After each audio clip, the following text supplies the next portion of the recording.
Welcome to Sim Racing 101 by SRT. You know, we covered off last year with history of sim racing. We covered peripherals. We talked to everybody who's avid sim racers. But, you know, I've tried to convert some of my friends into sim racers. And when I explain to them what we do each day, they kind of give me that blank look. And we thought it would be a good opportunity to do a Sim Racer 101. Yeah, and so we'd like to get all you sim racers out there to, if you want to recruit your friends and you've been trying to, friends or family, you can have them watch this video. Or if you're new to the show and watching this for the first time, say on YouTube or, wherever it may be, you can check it out too and learn how to become a sim racer. If you're a console racer, man, this is real racing. Console racing's cool. I'm not going to, knock console racing. I've done a lot of Gran Turismo, stuff like that, but nothing like racing against 30 other guys from all around the world. Yeah, who take it all very seriously. Yeah, and a car that's modeled very realistically. Not that in Gran Turismo 5, the physics are okay. It's more focused on graphics, where these are more focused on the simulation, and that's why a lot of them are called simulations. Sure, used for real driver development. So, anyway, this is how you get started in sim racing. Yep, Sim Racer 101. If you are watching this, then I am assuming that you are a racing fan, a car enthusiast, or a competitive person by nature. If any of those apply to you, then you may be interested in sim racing. That being said, welcome to Sim Racing 101. Sim, or simulated racing, has become so realistic over the past years that it has become a true driver development tool for race teams all over the world, all the way up to the ranks of Formula One. As a result, these simulations have also allowed for an entire new sport or competition to take place by the masses. I, as a low-budget karter, have always dreamed of someday racing professionally, but I have found sim racing to offer a very realistic alternative at a much lower budget. Most people that are involved in sim racing take this competition as seriously as any real race team does on Sunday. This is a real competition, and very few consider this a video game. Anyone out there on an extremely limited budget can take part in this worldwide competition. Getting started can be a daunting task. It has no doubt prevented some great racers from taking part, mainly because they didn't realize it existed or didn't know how or where to get started. And this show, Sim Racing 101, will get you on your way to being a great sim racer. For starters, sim racing is done mainly on a Windows-based personal computer. Today's simulations or racing games will run on a very average computer. Most of you probably already have a good enough computer and may be ready to go with a small upgrade.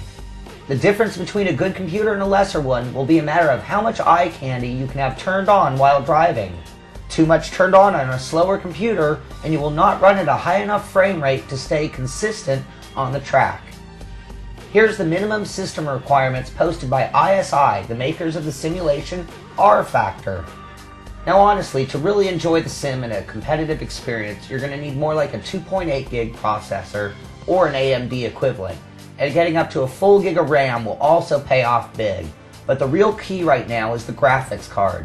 I'm no computer pro, but going to any reputable computer place and buying a graphics card intended for gaming with at least 256 megabytes of memory should be the minimum.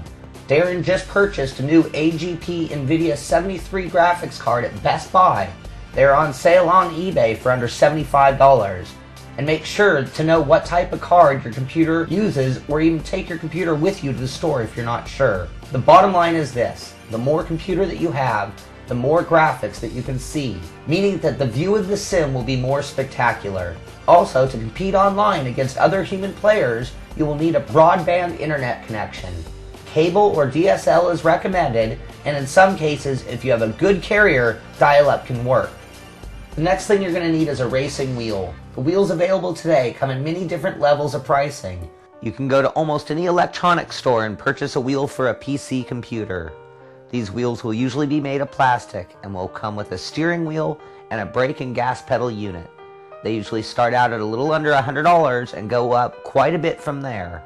Force feedback is a relatively new technology that allows the wheel to attempt to recreate real-life forces through the wheel. This is available in a good amount of the wheels out there. People on a tighter budget can even find used wheels places like eBay and save some money. I recommend the Logitech DFP for the low budget, And if you want something great out of the box, get a G25 for under $300. A lot of these wheels are also PlayStation compatible, so if you play console games, it'll work there as well. Once you have your wheel, getting it set up on your desk is pretty simple, but make sure that it is on very tight. You will be generating a lot of forces, and having it come off while racing can be catastrophic. Also, the pedal unit will be taking quite a bit of force as you try to brake or try to put the gas pedal through the floor, turning laps in the draft at Talladega. The more stable and more comfortable that you can make yourself will go a long way in being a better racer. Some drivers will literally build themselves cockpits to add realism, and more importantly, make sure that their equipment is mounted stably and where they want it. And now we're going to take a short break, and when we return, we will cover the sims that you'll need to be a sim racer.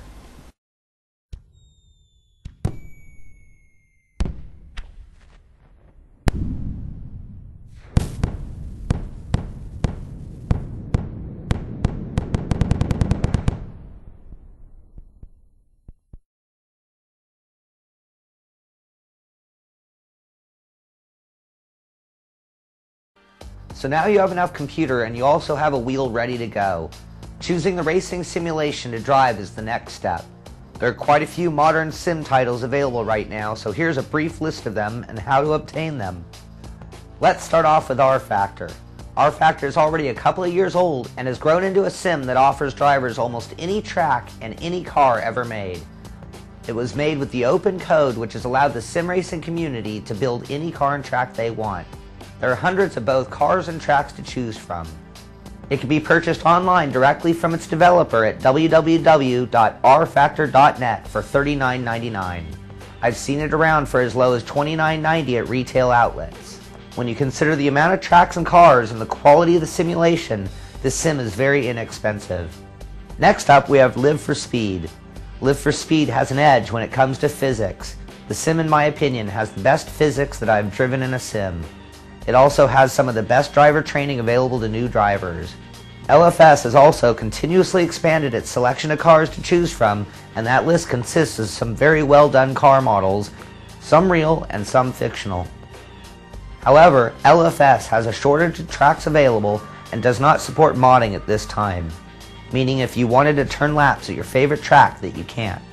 Live for Speed is also purchased online directly from them at www.lfs.net for $47.62. The other great thing about both of these titles is that they have playable demos for you to test what you prefer.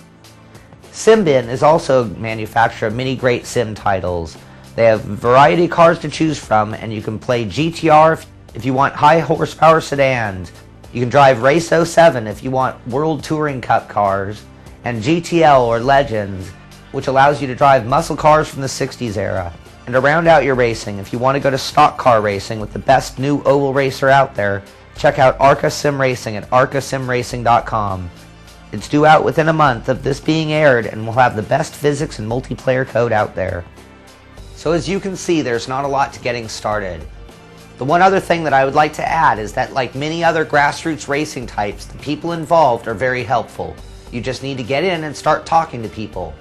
The best places to go are the forums at www.racesimcentral.com and the uspits.com.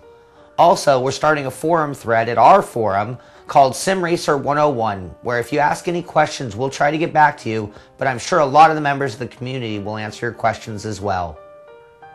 Also, watch all the episodes from the beginning on Sim Racing Tonight. You can learn a lot about what's out there, the history of our sport, and where it's headed. So now you have the tools to build your own sim race car, get your wheel all set up, get your sim title, install it, and start to drive these sims. In our next segment, it will be Sim Racer 102, and we will get into setting up your wheel, configuring the sims for your needs, and getting the maximum frames per second out of your computer, and actually get rolling out there on the track. Thanks for watching. I'm Sean Cole for SRT. Alright, so that's what it takes to get going in sim racing, and we called it 101 because there's a lot more segments to follow. Yeah, and Sean did 101, and I'll be doing 102, and we're going to get you a little bit more in-depth as far as becoming a sim racer. We're going to set you up, and you'll be out there. If you want to be a competitive sim racer, then this is the way to do it. I'm Darren Ganji. Sean Cole. We'll see you guys later.